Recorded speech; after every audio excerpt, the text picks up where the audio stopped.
Epístola do Apóstolo Paulo a Tito está na Bíblia Sagrada, Almeida, Revista e Corrigida.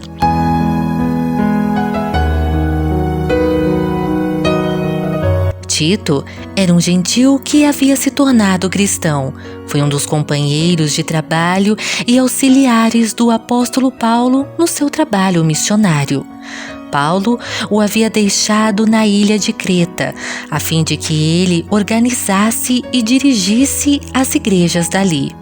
Na Epístola a Tito, o apóstolo trata dos deveres e da maneira de agir dos dirigentes das igrejas. O apóstolo recomenda que Tito use a sua autoridade para o bem do povo de Deus e que a sua maneira de agir seja tão correta que sirva de exemplo para todos. Diz que a vida cristã se torna possível por causa da bondade e do amor de Deus, o qual nos salvou, não por obras de justiças praticadas por nós, mas segundo a sua misericórdia. Ouça agora a Epístola do Apóstolo Paulo a Tito.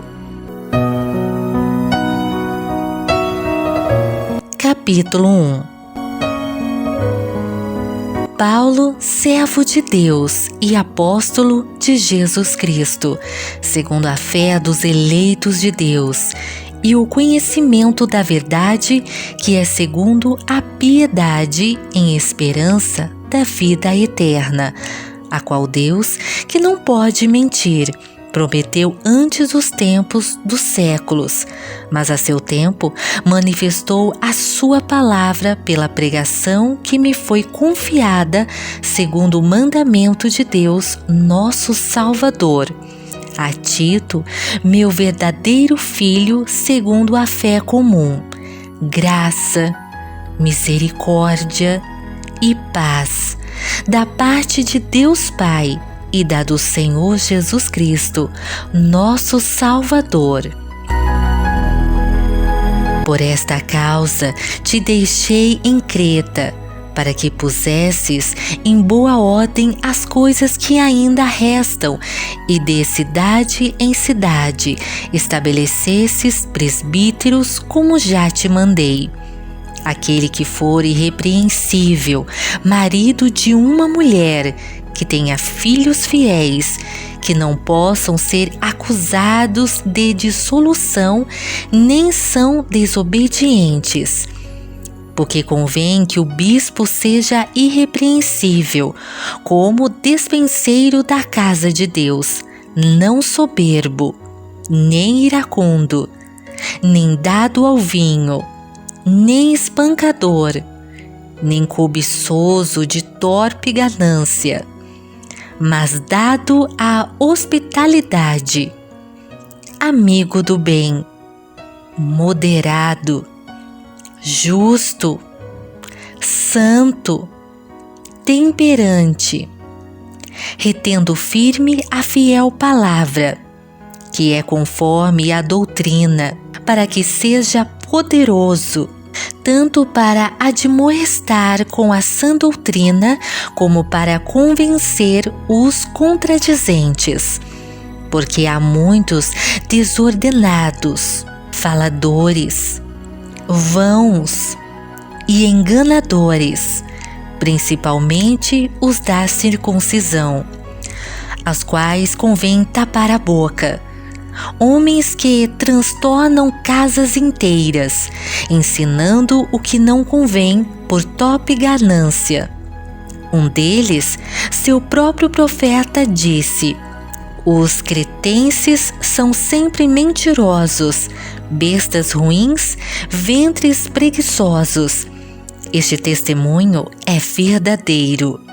Portanto, repreende-os severamente para que sejam sãos na fé, não dando ouvidos às fábulas judaicas, nem aos mandamentos de homens que se desviam da verdade.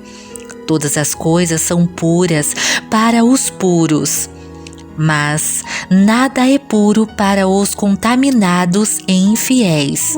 Antes, o seu entendimento e consciência estão contaminados. Confessam que conhecem a Deus, mas negam-no com as obras, sendo abomináveis e desobedientes e reprovados para toda boa obra. Capítulo 2. Tu, porém, fala o que convém à sã doutrina. Os velhos que sejam sóbrios, graves, prudentes, sãos na fé, no amor e na paciência. As mulheres idosas, semelhantemente, que sejam sérias do seu viver, como convém às santas, não caluniadoras, não dadas a muito vinho, mestras do bem, para que ensinem as mulheres novas a serem prudentes, a amarem os seus maridos e amarem seus filhos, a serem moderadas, castas, boas donas de casa, sujeitas a seu marido, a fim de que a palavra de Deus não seja blasfemada. Exorta semelhantemente os jovens a que sejam moderados. Em tudo te dá por exemplo de boas obras.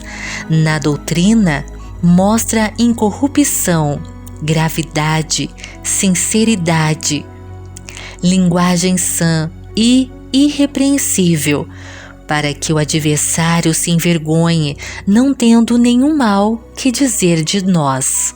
Exorta os servos a que se sujeitem a seu senhor e em tudo agradem, não contradizendo, não defraudando, antes mostrando toda a boa lealdade, para que em tudo sejam ornamento da doutrina de Deus, nosso Salvador.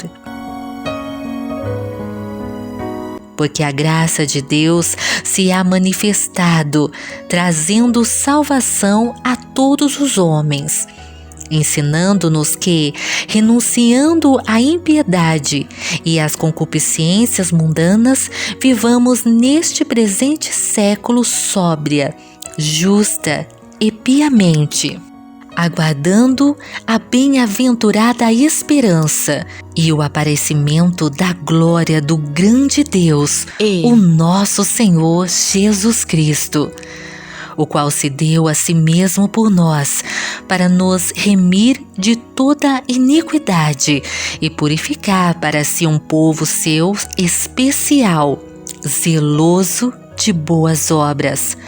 Fala disto e exorta e repreende com toda a autoridade. Ninguém te despreze. Capítulo 3. Admoesta-os a que se sujeitem aos principados e potestades, que lhes obedeçam e estejam preparados para toda boa obra, que a ninguém infamem, nem sejam contenciosos, mas modestos, mostrando toda a mansidão para com todos os homens, porque também nós éramos noutro tempo insensatos, desobedientes, extraviados, servindo a várias concupiscências e deleites, vivendo em malícias, em inveja, odiosos, odiando uns aos outros. Mas quando apareceu a benignidade e o amor de Deus, nosso Salvador, para com os homens, não pelas obras de justiça que houvéssemos feito, mas segundo a sua misericórdia, nos salvou pela lavagem da regeneração e da renovação do Espírito Santo, que abundantemente Ele derramou sobre nós por Jesus Cristo, nosso Salvador, para que, sendo justificados pela sua graça, sejamos feitos herdeiros segundo a esperança da vida eterna. Fiel é a palavra, e isto quero que deveras afirmes, para que os que creem em Deus procurem aplicar-se às boas obras. Essas coisas são boas e proveitosas aos homens. Mas não entres em questões loucas, genealogias e contendas, e nos debates acerca da lei, porque são coisas inúteis e vãs. Ao homem herege, depois de uma e outra admoestação, evita-o, sabendo que este tal está pervertido e peca, estando já em si mesmo condenado.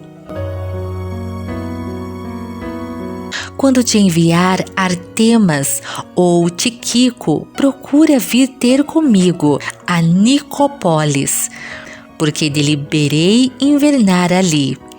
Acompanha com muito cuidado Zenas, doutor da lei, e Apolo, para que nada lhes falte. E os nossos aprendam também a aplicar-se às boas obras, nas quais necessárias para que não sejam infrutuosos. Saúdam-te todos os que estão comigo. Saúda tu os que nos amam na fé.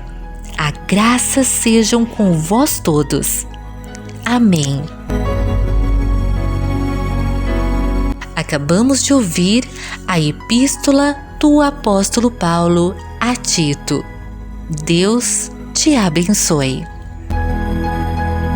Você que quer aceitar a Jesus, coloca a mão no teu coração e repita essa oração comigo. Jesus, reconheço que o Senhor morreu em meu lugar. Estou arrependido dos meus pecados. Nesta hora, te aceito como meu Salvador. Escreve o meu nome no livro da vida. Enche-me com o teu Espírito Santo. Transforme o meu coração e esteja comigo todos os dias da minha vida. Faça essa oração em nome do Pai, do Filho e do Espírito Santo de Deus. Amém.